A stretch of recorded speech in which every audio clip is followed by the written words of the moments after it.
Metacognition, often described as thinking about thinking, is our awareness of and control over our cognitive processes. Metacognition regulates the way we process information. For instance, an individual who is aware that she is not fully comprehending the information she is reading, and who stops periodically to summarize what she has read, is demonstrating metacognition. Because she is metacognitive, she will process the information she is reading more efficiently, and learning will be increased. What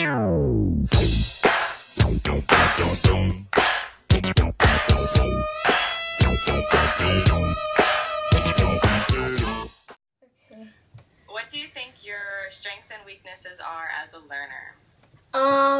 Well, my strength is reading and writing, and my weaknesses is definitely math. Math. Why do you think your weakness is math? Because a lot of the problems that we're doing have a lot of steps, and I get confused on, like, what do I do first, what do I do third? It gets kind of confusing. Right. Do you remember what grade you were in when you decided that math wasn't your strongest subject? I don't know. Probably when I started doing, like, multiplication and division and stuff. In this case, how can we teachers help develop a student's performance in subjects? We can help the student increase their conditional knowledge. Conditional knowledge is knowing when and why to use declarative and procedural knowledge. Declarative is knowledge of facts, concepts, procedures, and rules.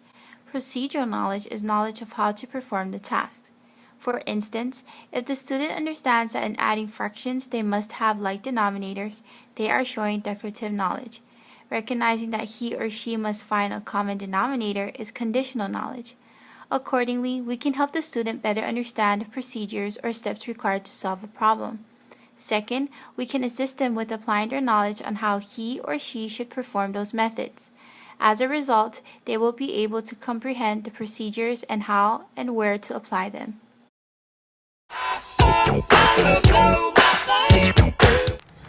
Is there a memory from a particular class that stands out?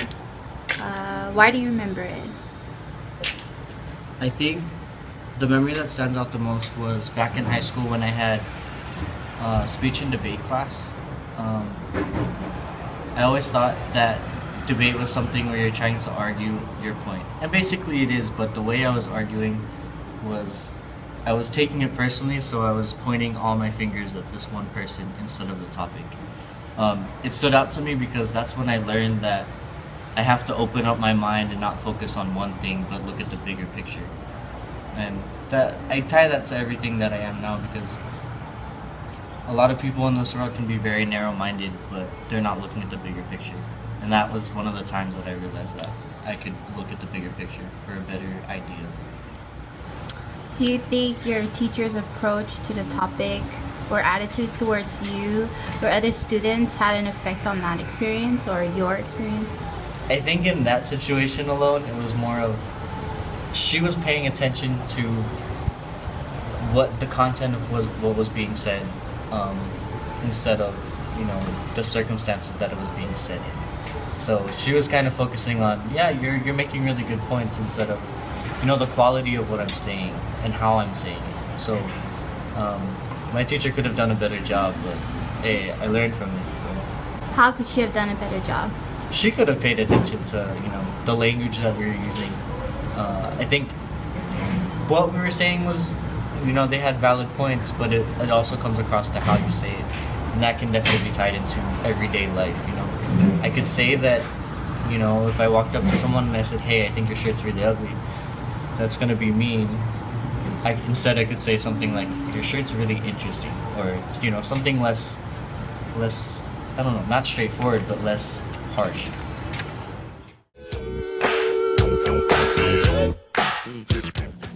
How do you study or learn best? For example, flashcards, reading, alone, or in a group?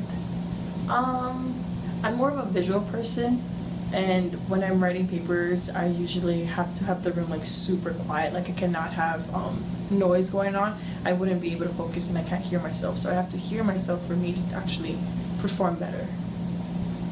What is one thing you remember from elementary school? Elementary school. Well, my mom taught me the multiplications, like the 919, 92, 18, 93, 27, and so forth. But in school, it was very repetitive. So it wasn't like something like I learned. It was just things that was instilled in me. Unlike the method that my mom taught me, that was something that I actually learned, and I still use it until now. Why do you think you still use it, or you still remember that? I feel like it's very visual, and because I'm a visual person, it helps me. It connects the two. So when I see it, I'm learning it, and when it's something repetitive, it comes and goes. Can you give me an example of you as a visual learner now? When I study, I have to have like different color highlighters, and I have to color code everything.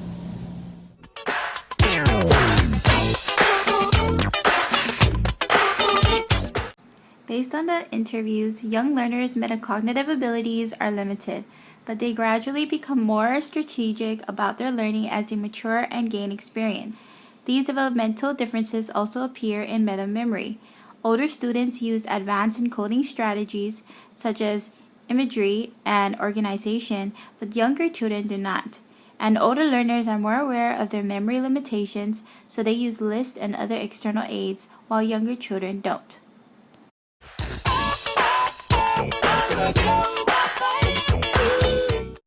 Promoting a human memory model in your teaching. You can bring lessons with an activity that attracts attention. For example, showing students visuals of the subject to be discussed. This can stir their attention about the topic. Conduct frequent reviews to activate students' prior knowledge and check their perceptions. For example, asking students reflective questions about how planets revolve around the sun. Proceed in short steps and represent content both visually and verbally to reduce the cognitive load on working memory. For example, flashcards of objects or maps of the world focusing on the Pacific Islands and where the islands are located. So, with all of that being said, don't forget to promote metacognition in your classrooms. Thanks for tuning in. See you later.